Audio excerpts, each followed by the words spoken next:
ಪ್ರಿಯ ವೀಕ್ಷಕರೇ ನಮಸ್ಕಾರ. ಇದು 7 days voice news YouTube channel Davanagere. ನಮ್ಮ ಚಾನಲನ್ನು ಸಬ್ಸ್ಕ್ರೈಬ್ ಮಾಡಿ ಮತ್ತು ಬೆಲ್ ಬಟನ್ ಪ್ರೆಸ್ ಮಾಡಿ ನಮ್ಮನ್ನು ಪ್ರೋತ್ಸಾಹಿಸಿ.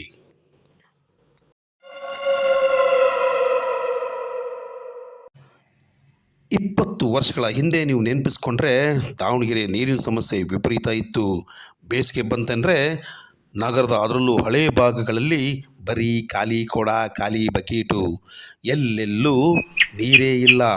ಎಲ್ಲೆಲ್ಲಿ ನೀರು ಬರುತ್ತೋ ಅಲ್ಲಿಗೆ ಕಿಲೋಮೀಟರ್ ಗಟ್ಟಲೆ ಈ ಖಾಲಿ ಕೊಡ, ಖಾಲಿ ಬಕೆಟ್ ತಗೊಂಡೋಗಿ ಮನೆಗೆ ನೀರು ತುಂಬಿಸ್ಕೊಳ್ತಾ ಇದ್ರು. ಈ ಕುಂದುವಾಡ ಕೆರೆ ಯಾವಾಗ ಅಭಿವೃದ್ಧಿ ಆಯಿತೋ ಅಲ್ಲಿಂದ ನಗರದ ಕುಡಿಯೋ ನೀರಿನ ಬವಣೆ ಬಹುತೇಕ ತಪ್ಪಿತು. ಆದರೆ ಈ ಸಾರಿ ಮಳೆಗಾಲ ಕೈಕೊಟ್ಟಿದ್ದರಿಂದ ನಗರದಲ್ಲಿ ಕುಡಿಯೋ ನೀರಿಗೆ ಬೆಂಕಿ ಬಿದ್ದಿದೆ.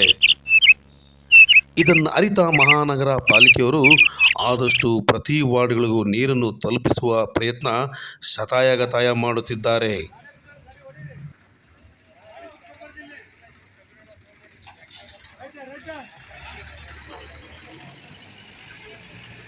ನೀವು ಈ ದೃಶ್ಯದಲ್ಲಿ ನೋಡ್ತಾ ಇರೋದು ಕುಂದುವಾಡ ಕೆರೆ ಬಳಿ ಇರೋ ಪಂಪ್ ಹೌಸ್.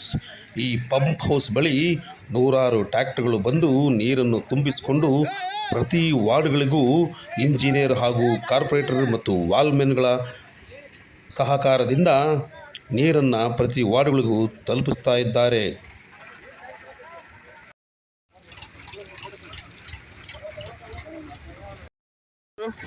ಗಿರೀಶ್ ಗೌಡ್ರ ಇಲ್ಲಿ ಏನು ನಿಮ್ದು ವರ್ಕ್? ವಾಟರ್ ಸೆಕ್ಷನ್ ಸೂಪರ್ವೈಸರ್ ಮತ್ತೆ ನೀರಿನ ಟ್ಯಾಂಕ್ಗಳೆಲ್ಲ ಹೋಗೋದು. ಈಗ ಇದು ಎಷ್ಟು ದಿವಸದಿಂದ ಈ ಥರ ನೀವು ನೀರು ಕಳಿಸ್ತಾ ಇದ್ದೀರಾ ಟ್ಯಾಂಕರಲ್ಲಿ? ಈಗ ಒಂದು 3 ದಿವಸದಿಂದ ಕಳಿಸ್ತೀವಿ ಸರ್.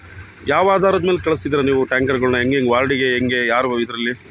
ಈಗ ಕೆಳಭಾಗದ ವಾರ್ಡ್ಗಳಿಗೆ ರಾಜನಹಳ್ಳಿಯಿಂದ ನೀರು ಸಪ್ಲೈ ಆಗ್ತಿತ್ತು. ನದಿಯಲ್ಲಿ ನೀರು ಬತ್ತಿರೋದ್ರಿಂದ ಆ ನೀರು ಸಪ್ಲೈ ಇಲ್ಲ ಅಂತ ಹಳೆ ಭಾಗಗಳು, ಉದಾಹರಣೆಗೆ ಅಜಾದ್ ನಗರ, ಭಾಷಾನಗರ, ಬೇತರೋಡು ಆ ಕಡೆ ಭಾಗಕ್ಕೆ ಕಳಿಸ್ತೀವಿ ಸರ್. ಅಂದರೆ ಆ ಭಾಗಕ್ಕೆ ನೀರು ಹೋಗ್ತಾ ಇಲ್ಲ? ಹೋಗ್ತಾ ಇಲ್ಲ. ಎಲ್ಲೆಲ್ಲಿ ನೀರು ಹೋಗ್ತಾ ಇಲ್ಲ ಅಲ್ಲಲ್ಲಿ ನೀವು ಕಳಿಸ್ತಾ ಇದ್ದೀರಾ? ಹೌದು ಸರ್. ಅಂದರೆ ಅಲ್ಲಿ ಅವರು ಯಾರು ಕಾರ್ಪೊರೇಟರ್ಗಳು ಕಳಿಸ್ತಾರಾ, ಇಂಜಿನಿಯರ್ ಹೇಳಿ ಕಳಿಸ್ತಾರಾ ನಿಮಗೆ? ಯಾವ ಥರ? ಕಾರ್ಪೊರೇಟರ್ಗಳು ನಮಗೆ ನೀರು ಬೇಕು ಅಂತೇಳಿ ಟ್ಯಾಂಕರ್ಗಳು ಕೇಳ್ತಾರೆ. ಅದನ್ನು ನಮ್ಮ ಇಂಜಿನಿಯರ್ಗಳು ಗಾಡಿಗಳನ್ನ ಕೊಡ್ತಾರೆ ಅಲಾಟ್ಮೆಂಟ್ ಮಾಡಿ. ನಾವು ವಾಲ್ಮೆನ್ ಜೊತೆ ಮಾಡಿ ನೀರು ಕೊಟ್ಟು ಕಳಿಸ್ತೀವಿ. ಅಲ್ಲಿ ಆ ಲೈನಿಗೆ ಆ ಏರಿಯಾಗೆ ಸಂಬಂಧಪಟ್ಟಿರೋ ವಾಲ್ಮೆನ್ಗಳನ್ನ ಜೊತೆ ಮಾಡಿ ಕಳಿಸ್ತೀರಾ? ಯಾಕೆಂದ್ರೆ ಅಲ್ಲಿ ಅವ್ರಿಗೆ ಸಮಸ್ಯೆ ಗೊತ್ತಿರುತ್ತೆ, ಅವ್ರು ಕಳಿಸ್ತಾರೆ ಅಂತ.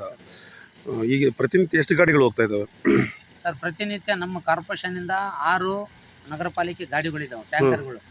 ಮತ್ತೆ ಬಾಡಿಗೆ 10 ಟ್ಯಾಂಕರ್ಗಳು ಬಾಡಿಗೆ. ಈಗ ಪ್ರತಿನಿತ್ಯ ಎಷ್ಟು ಗಾಡಿಗಳು, ಎಷ್ಟು ಟ್ರಿಪ್? ಒಟ್ಟು 10 ನಮ್ಮ ಕಾರ್ಪೊರೇಷನ್. ಅಲ್ಲ, ಒಂದೊಂದು ಗಾಡಿಗಳು ಎಷ್ಟು ಟ್ರಿಪ್ ಹೊಡಿತದೆ? ಒಂದೊಂದು ಗಾಡಿಗಳು 4 ರಿಂದ 5 ಟ್ರಿಪ್ ಹೊಡಿತವೆ. ಅಂಥವು ಎಷ್ಟು ಗಾಡಿಗಳು? ಅಂಥವು ಒಂದು 20 ಗಾಡಿಗಳು. 20 ಗಾಡಿಗಳು ಅಂದರೆ ನೀವು ಹೆಚ್ಚು ಕಮ್ಮಿ ಈಗ ಒಂದು ಡೈಲಿ 100 ಟ್ರಿಪ್ ಹೋಗ್ತಿದೆ. 25 100 ಎಲ್ಲ ಕಡೆನೂ ಕಳಿಸ್ತಾ ಇದ್ದೀರಾ? ಎಲ್ಲ ದಾವಣಗೆರೆ ಹಳೆ ಭಾಗಕ್ಕೆ ಹೆಚ್ಚಿಗೆ ಮಹತ್ವ ಕೊಟ್ಟಿದ್ದೀರಾ? ಹಳೆ ಭಾಗಕ್ಕೆ ಮಹತ್ವ ಸರ್. ಯಾಕಂದ್ರೆ ಹೊಸ ಭಾಗದಲ್ಲಿ ಬೋರ್ಗಳಿದ್ದಾವೆ, ಇದ್ದಂಥವ್ರಿದ್ದಾರೆ, ಅನುಕೂಲಸ್ಥರಿದ್ದಾರೆ, ಸ್ವಲ್ಪ ಸುಧಾರಿಸಿ ಅಂತಾರೆ ಸರ್. ಕೆಳಭಾಗದಲ್ಲಿ ನೀರು ಕೊಟ್ಟರು ಕೂಡ ಸ್ಟಾಕ್ ಪಾಯಿಂಟ್ ಮಾಡಿಟ್ಕೊಳಕ್ಕೆ ಅವ್ರಿಗೆ ಯಾವುದೇ ರೀತಿ ಒಂದು ಸಂಪು ಸಿಂಟೆಕ್ಸ್ಗಳು ಏನಿಲ್ಲ. ಯಾಕಂದ್ರೆ ಅಲ್ಲಿ ಎಲ್ಲ ಕಷ್ಟ ಜನ.